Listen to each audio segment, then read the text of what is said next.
been through similar experiences in a way. You've both gone through, you were both kind of successful, but you enjoyed bigger success as a result of your time together and as other movies. You've both settled down, you've become family men. So you've been on similar journeys, but have you seen changes in each other that you didn't expect to see? Tim has to fight less for me now to get me into the movie. Yeah, after Charlie, that was the first time the studio said, "Hey, what about, you know, Johnny, this guy, you know?" But that's weird, because people now, they think of you as a huge star. But of course, for years, you weren't. You were in these weird, oddball movies, and they weren't necessarily a big opening. I think the definition was box office poison, was what that's what they used to call me. But that's so weird to think back now. And I guess it was Pirates of the Caribbean that turned that around?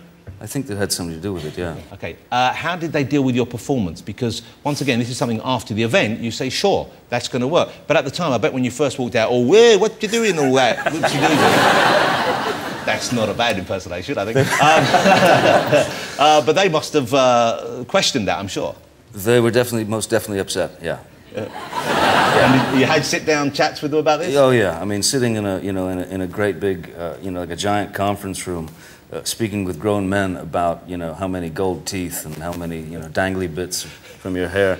So they wanted a limit on the number of dangly bits in your hair? And... Pretty much. Yeah, it was very strange. But you must have been confident then that you were doing it right. You must have had that belief in...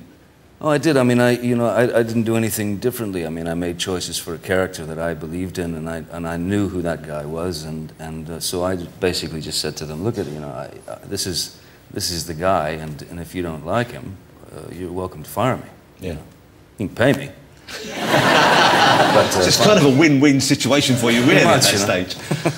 But they, phenomenal success. I mean, all three of them, and there's the fourth on the way. Is that confirmed now? There is, yeah. There's a fourth on the way, and we're getting through the script and coming up with some. That's really exciting, fun isn't stuff. it? Yeah, it is. And this will be the same director. Is it Gore Verbinski? This is a different director this time. It's Rob Marshall, who just did 9 and has done Chicago, and he's a very, very, very interesting guy. So you didn't want to. It's going to be a musical then, huh? He's some musical bits.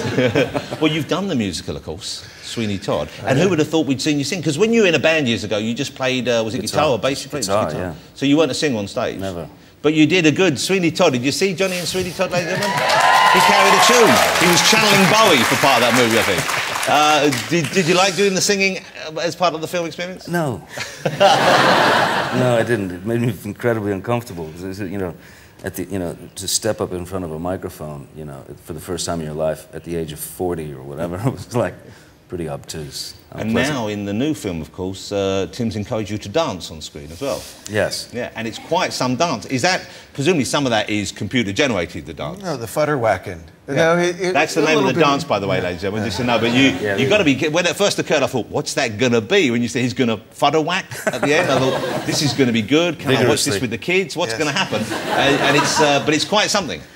Yeah, I'm not allowed to do. The doctor's given me a month to not. I have to stay away from my futter whack. You coward. The knee, Oh, it's the knee, Johnny. That's why. You can't dance because of the knee. Yeah. Yeah. Tim might be able to show you a little bit, huh? I can't make my head spin around.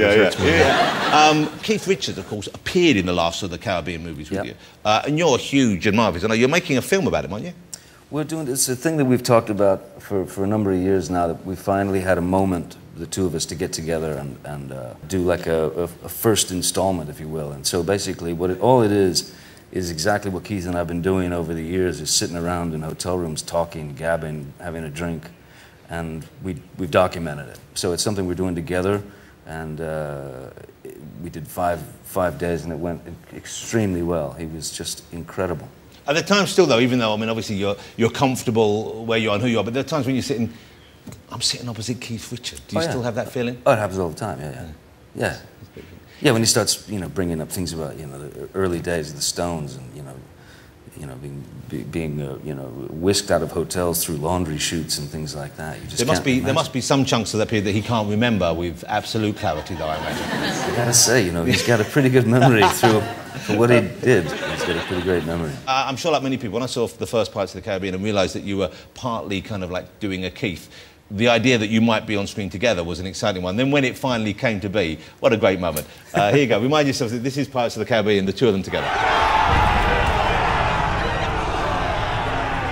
What? You've seen it all, done it all. You survived. That's the trick, isn't it? To survive. It's not just about living forever, Jackie. The trick is living with yourself forever. How's Mum?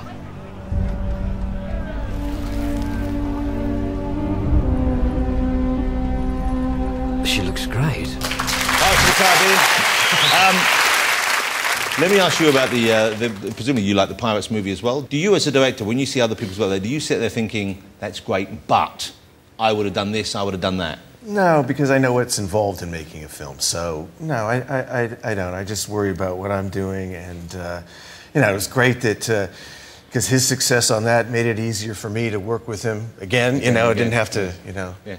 But I'm amazed because, I mean, it's a remarkable process. And obviously, when there's big money involved, which there is, for people to trust